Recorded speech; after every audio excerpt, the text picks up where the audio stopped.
5 ang nag-aklas sa banal na batas, 4 ang dumating upang sila'y hatulan. Ito ang kwento ng magkalabang naging magkaibigan, at ang matinding digmaang hinarap nila.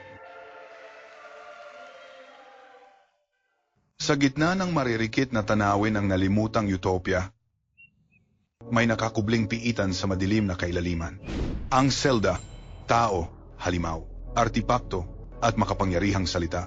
Lahat ng mga itinakwil na banta sa kaayusan ng mundo ay selyado rito. Kung sakaling masira man ang harang nito, isipin nyo na lang ang lagim na pakakawalan nito sa mundo. Aba, ang tindi.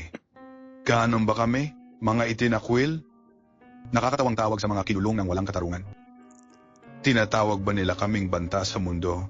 Sus naman. Pero in fairness, aaminin ko na hindi naman pala ganoon kasama ang buhay rito. Yehey! Nakakapag-games ako buong araw. Ang lambot-lambot ng sofa. Ang dami pang masasarap na snacks. Lola, wuy, love ko yan. Dagdag sa playlist ko. Grabe, the best talaga tong cell. Bye. Solitary! Hinding-hindi na ako babalik dyan. Mabuti na lang talaga at nawasak ang buong solitary wing noong nangyari ang malaking insidente na yon. Mas maganda amenities dito sa shared room. At syempre, the best din ang roommates. Oh, ang ganda rito. Mas maganda pa sa dati nating doghouse. Diba, Moko-chan? Oh, binigyan pa tayo ng donuts. Paano nila nalaman? Teka, Moko-chan. Inubos mo ba talaga ang lahat ng donuts? Wala man lang akong nakain. Ang usapan dapat natin ay tig-2 tayo doon sa mga yon. Gutom kasi ako eh. 2 extra lang naman ang nakain ko. Eh di lahat na nga yun. Pero nakakapagtaka ang lahat. Para sa kulungan, masyadong komportable ang kwartong to.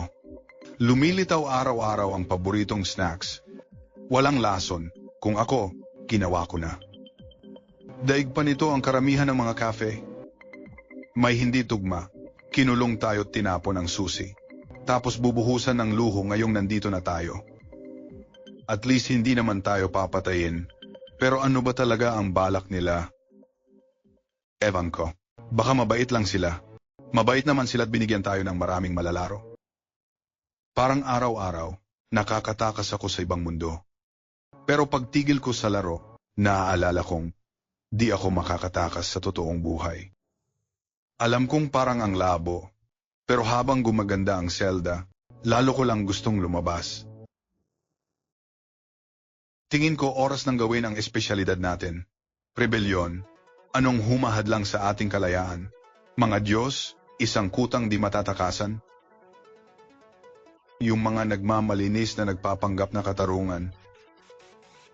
Wala yan. Tayo ang simula ng bagong panahon. Ano pang hinihintay nyo? Tara, layas na tayo. Tara. Okay, kailangan natin ng detalyadong plano. Oras na natin. Bye-bye. Kakakain mo lang ng 4 na donut, di ba? Baliw.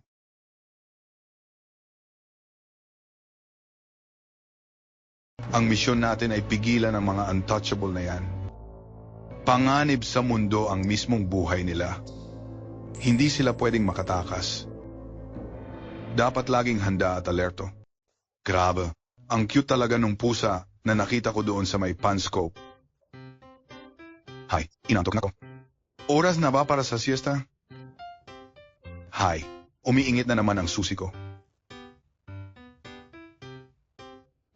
Hehe, joke lang. Mahal ko trabaho ko. Nasaan ang mga kalaban? Babanatan ko na. Seryoso ka? Noong huli, nakipagtahulan ka pa sa aso. Oy, at least ginagawa ko ang trabaho ko. Walang kriminal na makakatakas sa mga matang ito. Makikita kita at iguguhit kita. Tara na, sise. Ginusto naman yun ng aso. Sise, ginusto naman yun ng aso. Nakakabagot na ngayong nakakulong na ang 5 yon. Sa kape. Oo. Yung 5 sa selda. Sila raw ang pinakamapanganib sa lahat.